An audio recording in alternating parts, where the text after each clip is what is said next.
Good morning. This is Linda Jones, and I'll be reading from the New Standard Revised Version. I will be reading Mark 5 and 6 this morning. Jesus heals the Gerasene demoniac. They came to the other side of the sea, to the country of Gerasene, and when he had stepped out of the boat, immediately a man out of the tombs with an unclean spirit met him. He had lived among the tombs, and no one could restrain him anymore, even with a chain, for he had been restrained with shackles and chains. But the chains he wrenched apart, and the shackles he broke in pieces, and no one had the strength to subdue him. Night and day among the tombs and on the mountains he was always howling and bruising himself with stones. When he saw Jesus from a distance, he ran and bowed down before him, and he shouted at the top of his voice, "What have you to do with me, Jesus, Son of the Most High God? I adjure you by God, do not torment me." For he had said to him, "Come out of the man, you unclean spirit." Then Jesus asked him, "What is your name?" He replied, "My name is Legion, for we are many." He begged him earnestly not to send him out of the country. Now there on the hillside a herd of swine was feeding, and the unclean spirits begged him, "Send us into the swine, let us enter them." So he gave them permission. And the unclean spirits came and entered the swine, and the herd, numbering about 2,000, rushed down the steep bank into the sea and were drowned in the sea.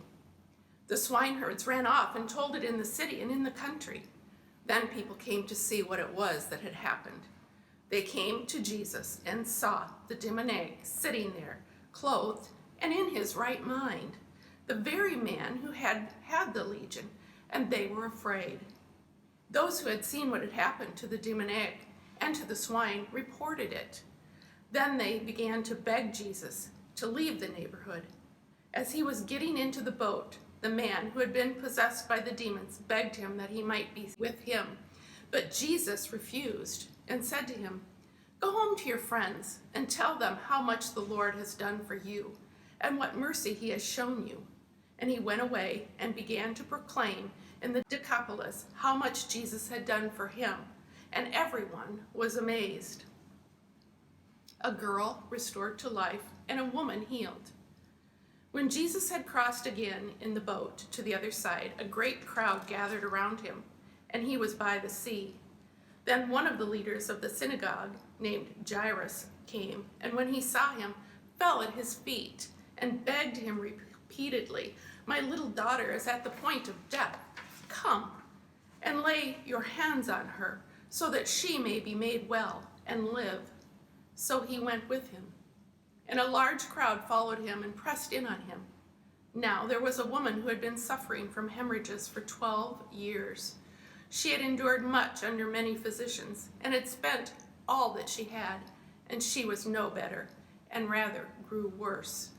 She had heard about Jesus and came up behind him in the crowd and touched his cloak, for she said, "If I but touch his clothes, I will be made well." Immediately her hemorrhage stopped, and she felt in her body that she was healed of her disease. Immediately aware that power had gone forth from him, Jesus turned about in the crowd and said, "Who touched my clothes?" And his disciples said to him, "You see the crowd pressing in on you. How can you say, 'Who touched me?'" He looked all around to see who had done it. But the woman, knowing what had happened to her, came in fear and trembling, fell down before him, and told him the whole truth. He had said to her, "Daughter, your faith has made you well. Go in peace and be healed of your disease." While he was still speaking, some people came from the leader's house to say, "Your daughter is dead. Why trouble the teacher any further?" But overhearing what they said, Jesus said to the leader of the synagogue, "Do not fear, only believe." He allowed no one to follow him except Peter, James, and John, the brother of James. When they came to the house of the leader of the synagogue, he saw a commotion, people weeping and wailing loudly. When he had entered, he said to them, "Why do you make a commotion and weep? The child is not dead, but sleeping." And they laughed at him. Then he put them all outside and took the child's father and mother and those who were with him and went in where the child was. He took her by the hand and said to her, "Talitha cum," which means, "Little girl, get up." And immediately the girl got up and began to walk about. She was 12 years old. At this, they were overcome with amazement. He strictly ordered them that no one should know this and told them to give her something to eat. And now we'll read Mark 6, the rejection of Jesus at Nazareth. He left that place and came to his hometown, and his disciples followed him. On the Sabbath, he began to teach in the synagogue, and many who heard him were astounded. They said, "Where did this man get all this? What is this wisdom that has been given to him? What deeds of power are being done by his hands? Is not the carpenter the son of Mary and a brother of James and Joses and Judas and Simon? And are not his sisters here with us?" And they took offense at him.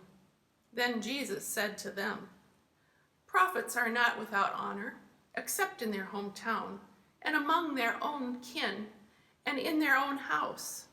And he could do no deed of power there, except that he laid his hands on a few sick people and cured them. And he was amazed at their unbelief. The mission of the 12. Then he went about among the villages, teaching. He called the 12 and began to send them out 2 by 2, and gave them authority over the unclean spirits. He ordered them to take nothing for their journey except a staff, no bread, no bag, no money in their belts, but to wear sandals, and not to put on 2 tunics. He said to them, "Wherever you enter a house, stay there until you leave the place. If any place will not welcome you, and they refuse to hear you, as you leave, shake off the dust that is on your feet as a testimony against them." So they went out and proclaimed that all should repent. They cast out many demons and anointed with oil many who were sick and cured them. The death of John the Baptist. King Herod heard of it, for Jesus' name had become known. Some were saying, "John the Baptizer has been raised from the dead, and for this reason these powers are at work in him." But others said, "It is Elijah." And others said, "It is a prophet, like one of the prophets of old." But when Herod heard of it, he said, "John, whom I beheaded, has been raised." For Herod himself had sent men who arrested John, bound him, and put him in prison on account of Herodias, his brother Philip's wife, because Herod had married her. For John had been telling Herod, "It is not lawful for you to have your brother's wife." And Herodias had a grudge against him and wanted to kill him, but she could not, for Herod feared John, knowing that he was a righteous and holy man, and he protected him. When he heard him, he was greatly perplexed, and yet he liked to listen to him. But an opportunity came when Herod, on his birthday, gave a banquet for his courtiers and officers and for the leaders of Galilee. When his daughter Herodias came in and danced, she pleased Herod and his guests. And the king said to the girl, "Ask me for whatever you wish, and I will give it." And he solemnly swore to her, "Whatever you ask me, I will give you, even half of my kingdom." She went out and said to her mother, "What should I ask for?" She replied, "The head of John the Baptizer." Immediately she rushed back to the king and requested, "I want you to give me at once the head of John the Baptist on a platter." The king was deeply grieved, yet out of regard for his oaths and for the guests, he did not want to refuse her. Immediately the king sent a soldier of the guard with orders to bring John's head. He went and beheaded him in the prison, brought his head on a platter, and gave it to the girl. Then the girl gave it to her mother. When his disciples heard about it, they came and took his body and laid it in a tomb. Feeding the 5,000. The apostles gathered around Jesus and told him all that they had done and taught. He said to them, "Come away to a deserted place all by yourselves and rest a while." For many were coming and going, and they had no leisure even to eat. And then they went away in the boat to a deserted place by themselves. Now many saw them going and recognized them, and they hurried there on foot from all the towns and arrived ahead of them.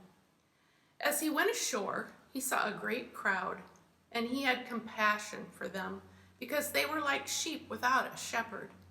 And he began to teach them many things.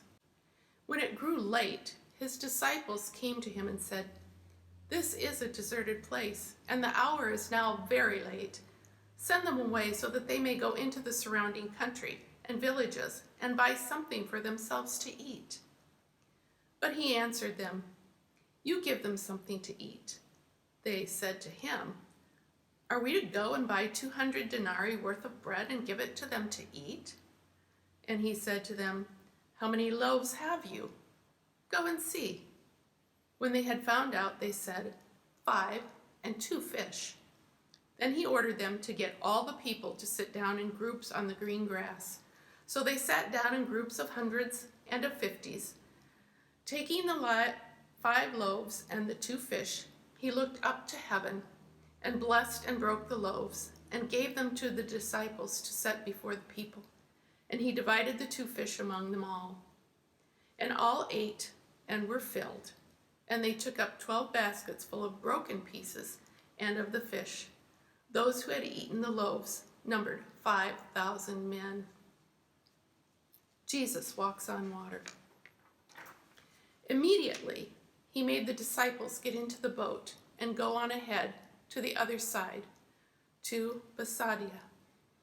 While he dismissed the crowd, after saying farewell to them, he went up on the mountain to pray. When evening came, the boat was out on the sea, and he was alone on the land.